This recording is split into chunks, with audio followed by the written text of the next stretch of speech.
പാലക്കാട് ലോക്സഭാ മണ്ഡലം ഇടതു സ്ഥാനാർത്ഥി എ വിജയരാഘവൻ ഒറ്റപ്പാലം മണ്ഡലത്തിൽ പര്യടനം നടത്തി. വിവിധയിടങ്ങളിൽ സ്ഥാനാർത്ഥിക്ക് സ്വീകരണം നൽകി.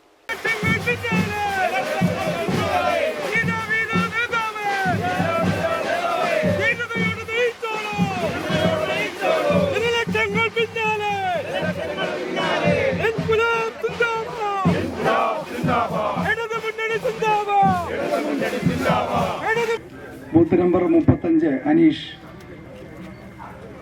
Anganwadi teachers union Asha. Booth number 31 M Haridasan. Booth 44 Gopalankutty master.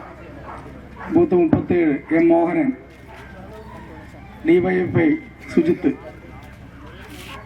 Palakkad Lok Sabha മണ്ഡലം ഇടതുപക്ഷ ജനാധിപത്യ മുന്നണി സ്ഥാനാർത്ഥി എ വിജയരാഘവൻ ഒറ്റപ്പാലം അസംബ്ലി മണ്ഡലം പ്രദേശത്ത് പര്യടനം തുടരുന്നു. ശ്രീകൃഷ്ണപുരം പാറയിൽ നൽകിയ സ്വീകരണത്തിൽ ഒറ്റപ്പാലം അസംബ്ലി മണ്ഡലം LDF സെക്രട്ടറി എസ് അജയ്കുമാർ, സംസ്ഥാന കമ്മിറ്റി അംഗം K Saleekha, Sreekrishnapuram area secretary P Aravindakshan, LC secretary B Rajesh, P Moideenkutty, M Seythali, K Jayadevan തുടങ്ങിയ നേതാക്കൾ സംസാരിച്ചു.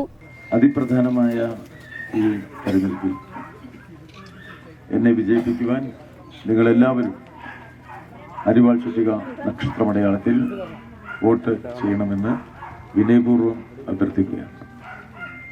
നമുക്ക് ഈ തെരഞ്ഞെടുപ്പ് ഇന്നലകളിൽ നടന്ന തെരഞ്ഞെടുപ്പിൽ നിന്നും വളരെ വ്യത്യാസമുള്ള ഒന്നാണ്. ഇവിടെ സഖാക്കൾ സംസാരിച്ചിട്ടുണ്ടാവും. പഴയതുപോലെയല്ല, നരേന്ദ്രമോദിയാണ് ഇന്ത്യയുടെ പ്രധാനമന്ത്രി. നരേന്ദ്രമോദി ഒരു RSS പ്രചാരകനാണ്.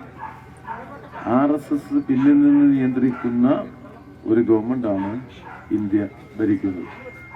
RSS ഇന്ത്യയിലെ സമ്പന്നന്മാരുടെ താല്പര്യങ്ങളെ പ്രതിനിധാനം ചെയ്യുന്ന പ്രാകൃത ഫാസിസ്റ്റ് സ്വഭാവമുള്ള ഒരു സംഘടനയാണ്. CCN കടമ്പഴിപ്പുറം.